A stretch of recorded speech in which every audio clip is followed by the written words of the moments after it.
Hello everyone, welcome back to my channel.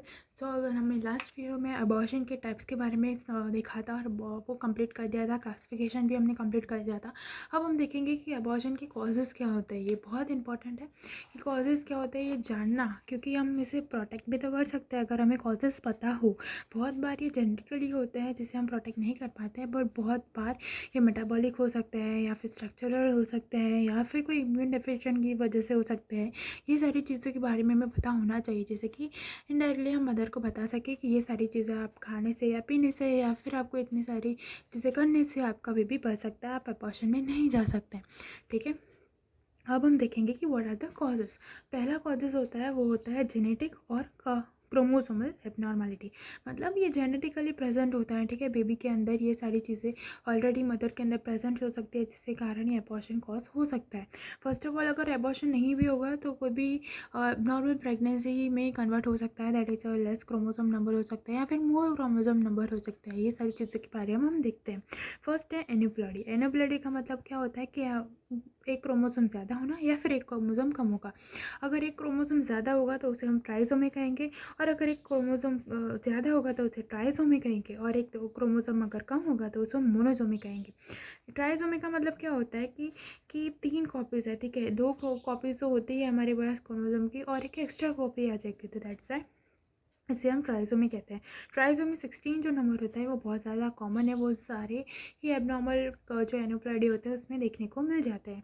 Monosomy जो होता है वो बहुत ही कॉमन है। ठीक है, ये बहुत मोस्ट कॉमन जो जेनेटिक फैक्टर होता है वो मोनोसोमी होता है, मोनोसोमी एक्स जिसे हम कहते हैं।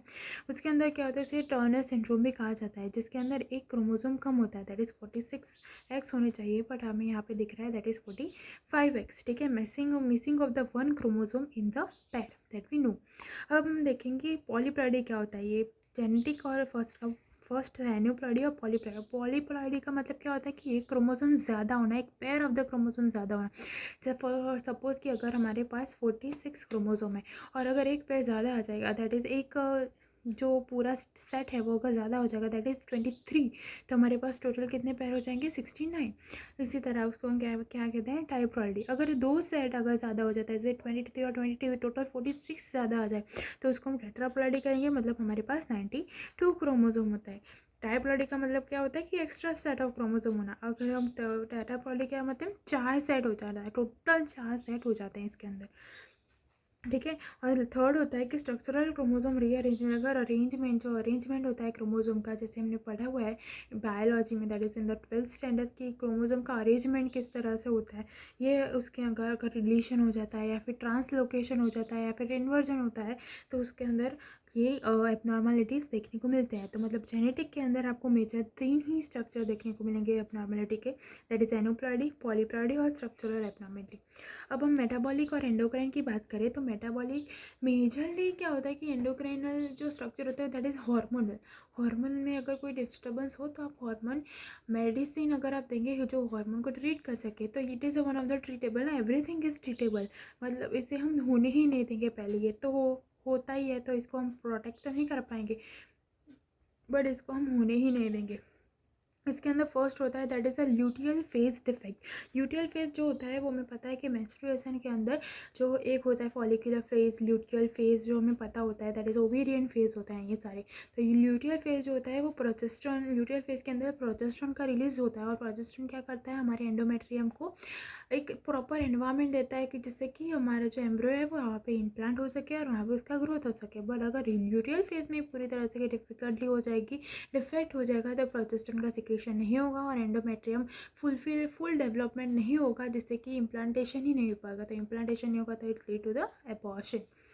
ओके, सेकेंड हो सकता है कि हाइपोथायरॉयडिज्म हो सकता है या फिर हाइपरथायरॉयडिज्म हो सकता है या फिर कोई भी अनकंट्रोल डायबिटिक मेलाइटिस हो सकता है। ये सारे एंडोक्राइनल प्रॉब्लम है जो अगर मदर के अंदर दिखने को मिलेंगे तो हमें पहले इसको ट्रीट करना पड़ेगा, फिर ही हम प्रेगनेंसी को बचा सकते हैं। ठीक है, अगर फिर ये सारी चीज़ें अगर हमें एबॉर्शन के टाइम पे मिल जाएगी है तो इसका हम कुछ नहीं कर पाएंगे, बट अगर हम सेकेंड टाइम अगर वो लेडी प्रेग्नेंट होती है तो उसको पहले कहेंगे कि ये सारी चीज़ों के पहले ट्रीटमेंट लो, फिर ही प्रेगनेंसी को कंटिन्यू कर सकते हैं। नहीं तो इस बार अबॉर्शन हुआ तो नेक्स्ट टाइम भी अबॉर्शन हो जाएगा। थर्ड जो बात करते हैं, हमने दो पढ़ा, दैट इज़ जेनेटिक, मेटाबॉलिक और एंडोक्राइन, और थर्ड है स्ट्रक्चरल एब्नॉर्मिटी। स्ट्रक्चरल एब्नॉर्मिटी क्या होता है, वो मोस्ट सेकेंड टर्मिनिस्टर में जो अबॉर्शन होता है वो मेजरली स्ट्रक्चर के कारण हो सकता है, और अगर फर्स्ट में होता है that it is a genetic.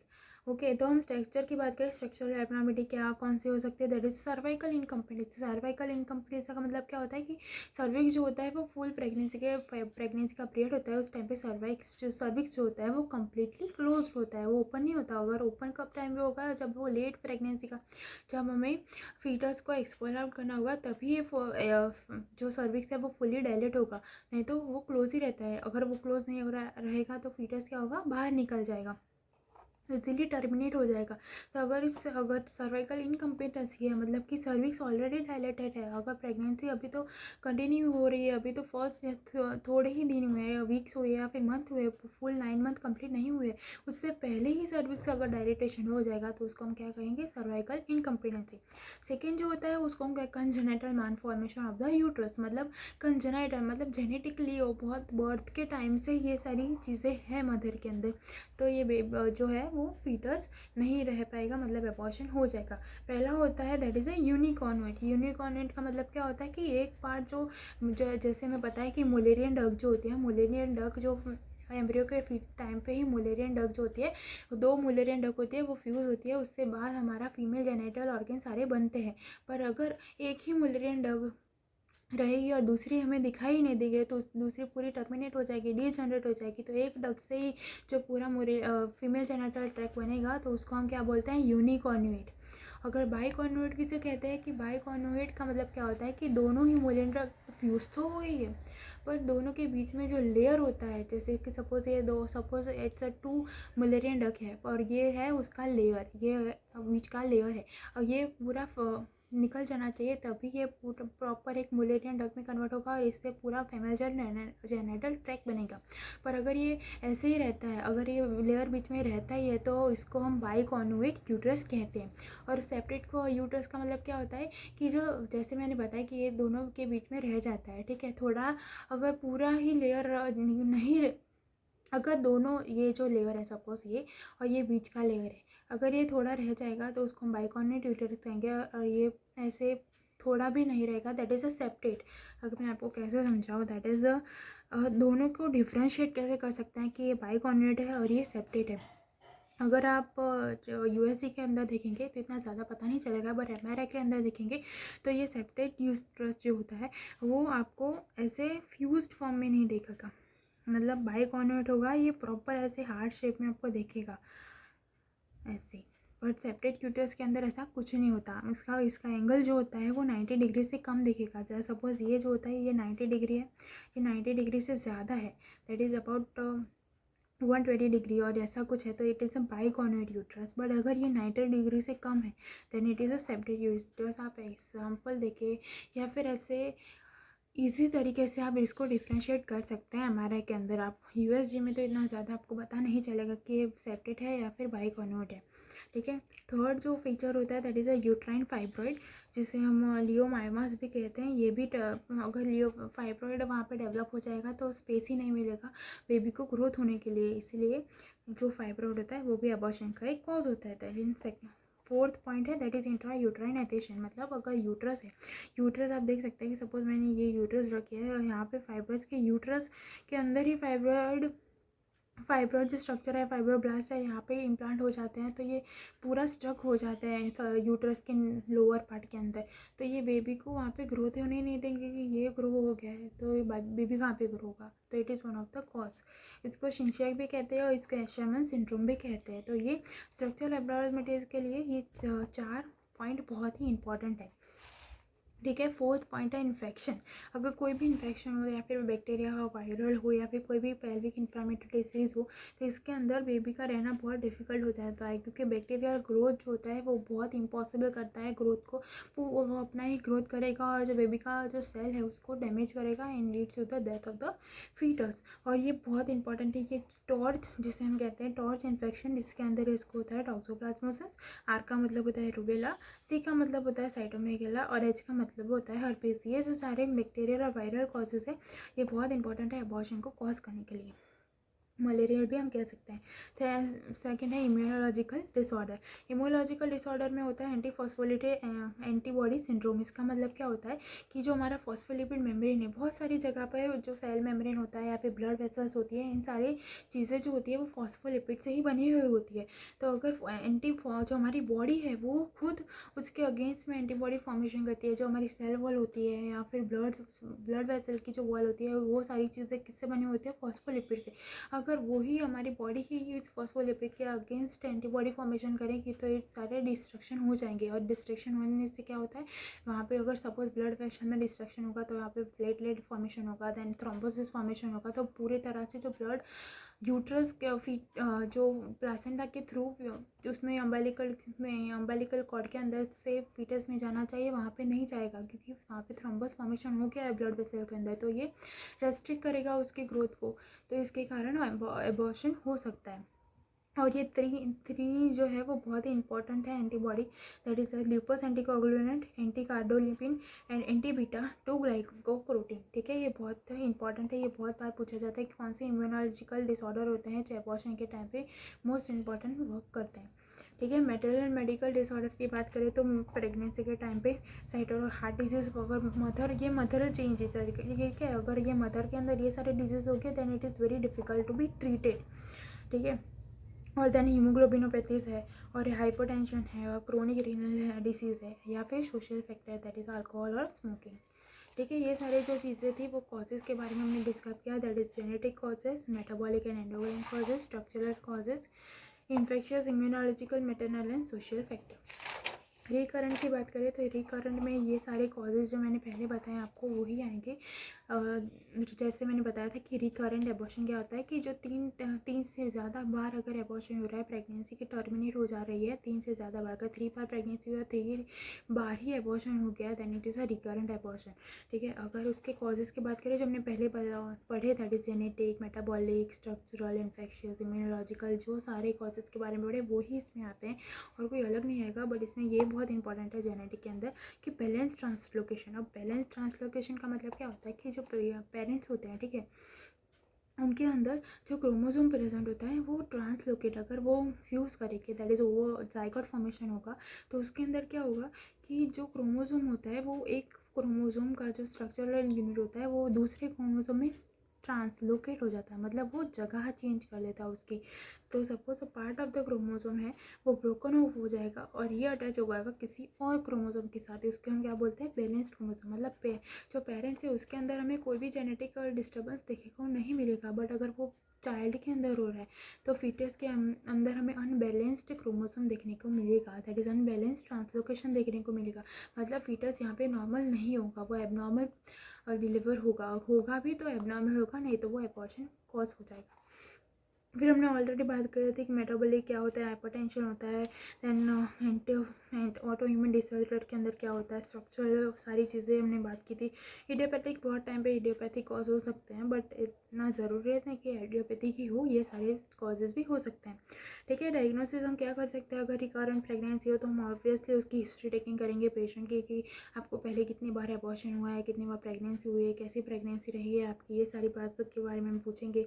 Karyotyping करवाएंगे पेरेंट्स की अगर ज़रूरी पड़े तो। अगर जेनेटिक का कॉज है तो हमें कैरियोटाइपिंग ऑब्वियसली करवानी पड़ेगी। एलाइजा टेस्ट करवाएंगे। Then to know the endocrinal disturbance, अगर हमें एंडोक्राइनल डिस्टर्बेंस के बारे में पता चलना है तो हमें थायराइड फंक्शन टेस्ट करवाएंगे या फिर हीमोग्लोबिन टेस्ट करवाएंगे या फिर एलाइजा टेस्ट करवाएंगे। अगर मेडिकल इन्वेस्टिगेशन के अंदर करवाना हो तो यूएसजी और हिस्टेरोस्कोपी में करवा सकते हैं।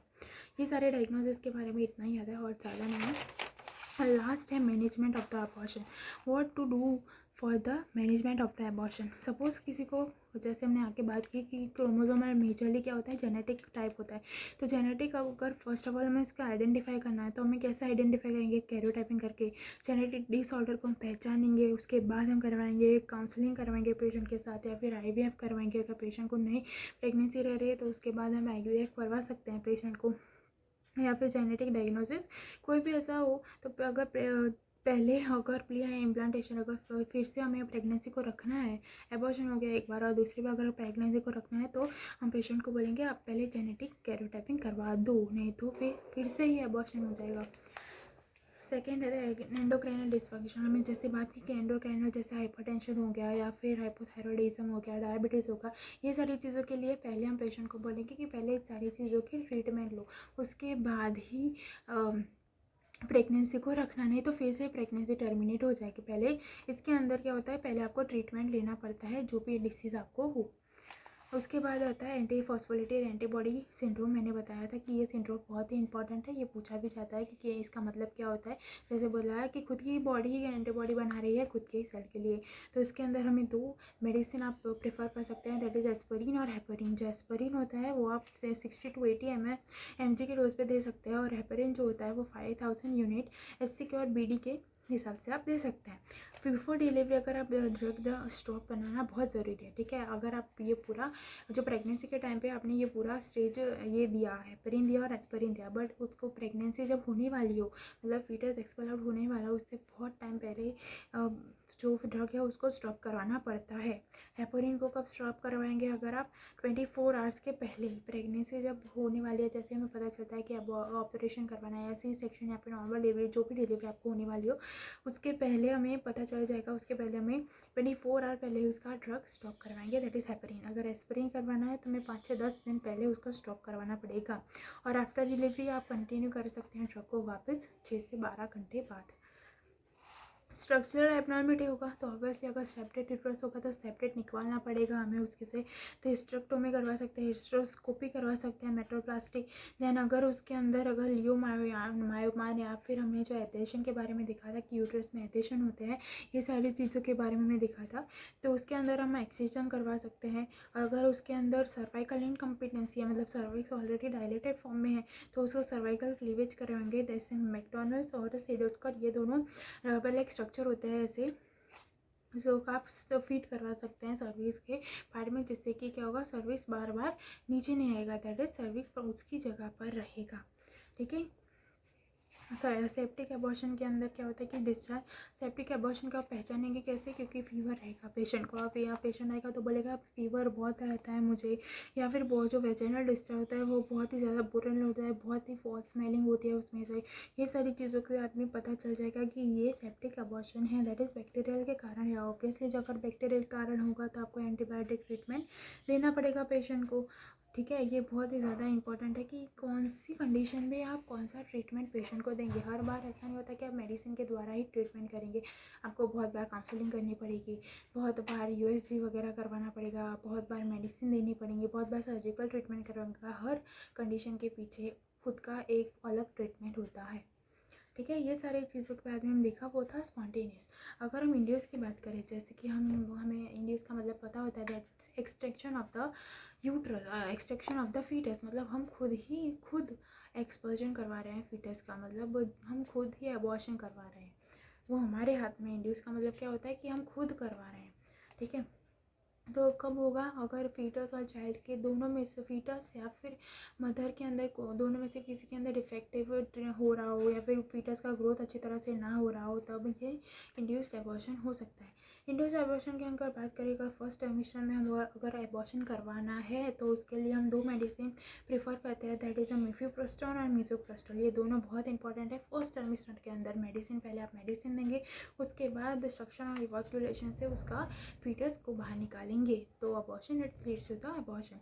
अगर सेकेंड ट्राइमेस्टर में आपको पता चल रहा है कि ये सारी दिक्कत है और आपको अबॉर्शन करवाना है, तो उसके लिए आपको मिफेप्रोस्टोल और मिसोप्रोस्टोल देना पड़ेगा, साथ में सक्शन और इवाक्यूलेशन करवाना पड़ेगा, और साथ में डायलेटेशन और इवाक्यूलेशन करवाना है। बहुत